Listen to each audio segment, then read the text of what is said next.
ಇಳಕಲ್ ತಾಲೂಕು ಆಡಳಿತದ ವತಿಯಿಂದ ಕಳೆದ ವರ್ಷ ರಾಜ್ಯೋತ್ಸವ ತಾಲೂಕು ಪ್ರಶಸ್ತಿಯನ್ನ ಅನ್ಯ ಜಿಲ್ಲೆಯವರಿಗೆ ಪರಿಶೀಲನೆ ಮಾಡದೆ ನೀಡಿದ್ದನ್ನ ಖಂಡಿಸಿ ದಲಿತ ಪರ ಸಂಘಟನೆಗಳು ಇಂದು ತಹಶೀಲ್ದಾರ್ ಕೊಠಡಿಯ ಮುಂದೆ ಧರಣಿ ನಡೆಸಿದ್ರು.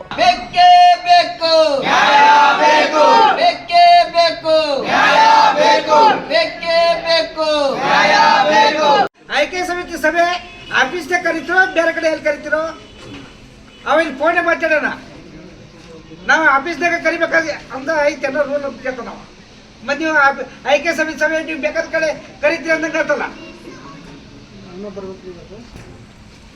ಅಲ್ರಿ, ಇಲ್ಲಿ ಪತ್ರಕರ್ತರಿಗೆ ಕೊಡೋದು ಬಿಟ್ಟು ನೀವು ಬೇರೆದವ್ರಿಗೆ ಕೊಟ್ಟು ಮಧ್ಯಾಹ್ನ ಮೇಲೆ ಕುಂದ್ರಿಸಿ ಕೇಳುವಂಥದ್ದು ಏನ್ರಿ? ನಮ್ಮ ತಾಲೂಕ್ನಾಗ ಕೊಡೋದ್ಬಿಟ್ಟು ನೀವು ನಾವು ಕುಂಗ್ ಕೇಳ್ಬೇಕು ಏನ್ರಿ? ಪ್ರಸಿದ್ಧಿ ನಮ್ಗೆ ಕೊಡ್ರಿ ಅಂತ ಅವ ಯಾವ್ರಿ ನಮ್ಮ ತಾಲೂಕ್ನಾಗ ಬಂದು ಪ್ರಸಿದ್ಧಿ ತಗೊಳಕ?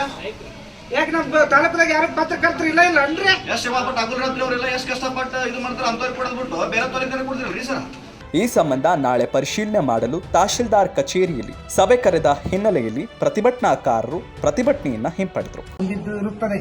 ಕಾರಣ ದಿನಾಂಕ 4/2/2025 ತಹಶೀಲ್ದಾರ್ ಕಾರ್ಯಾಲಯದ ಸಭಾಭವನದಲ್ಲಿ ಬೆಳಗ್ಗೆ 10 ಗಂಟೆಗೆ ಸಭೆಯನ್ನು ನಿಗದಿಪಡಿಸಲಾಗಿದೆ.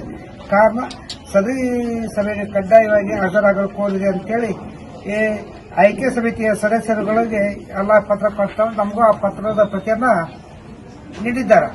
ಕಾರಣ ಅವರಿಗೆ ಇವತ್ತು ಒಂದು ದಿವಸ ಕಾಲಾವಕಾಶವನ್ನು ನೀಡಿ ನಾವು ಇಲ್ಲಿಗೆ ಇದನ್ನು ಮಠಕ್ಕೆ ಕಳಿಸ್ತಾ ಇದ್ದೀವಿ. ಅದಕ್ಕೆ ಇಲ್ಲಿ ಎಲ್ಲ ಬಂದಂತ ನಮ್ಮ ಸಂಘಟನೆ ಎಲ್ಲ ಮಿತ್ರರಿಗೂ ಮತ್ತು ಪದಾಧಿಕಾರಿಗಳು ಮಾಧ್ಯಮದವರಿಗೂ ಎಲ್ಲರೂ ಸಹಕಾರವನ್ನು ನೀಡಿದಂಥ ಕಾರ್ಯಾಲಯ ಸಿಬ್ಬಂದಿಗಳಿಗೂ ಅನಂತ ವಂದನೆಗಳನ್ನು ಸಲ್ಲಿಸುತ್ತಾ ಇಲ್ಲಿಗೆ ಈ ಸಭೆಯನ್ನ ವಿಸರ್ಜನೆಯನ್ನು ಮಾಡ್ತಾ ಇದ್ದೀವಿ. ಜೈ ಭೀಮ್, ಜೈ ಜೈ ಭೀಮ್. ಇನ್ನಷ್ಟು ಅಪ್ಡೇಟ್ಗಳಿಗಾಗಿ ಫಾಲೋ ಮಾಡಿ ವಿಜಯ ಧ್ವನಿ ನ್ಯೂಸ್.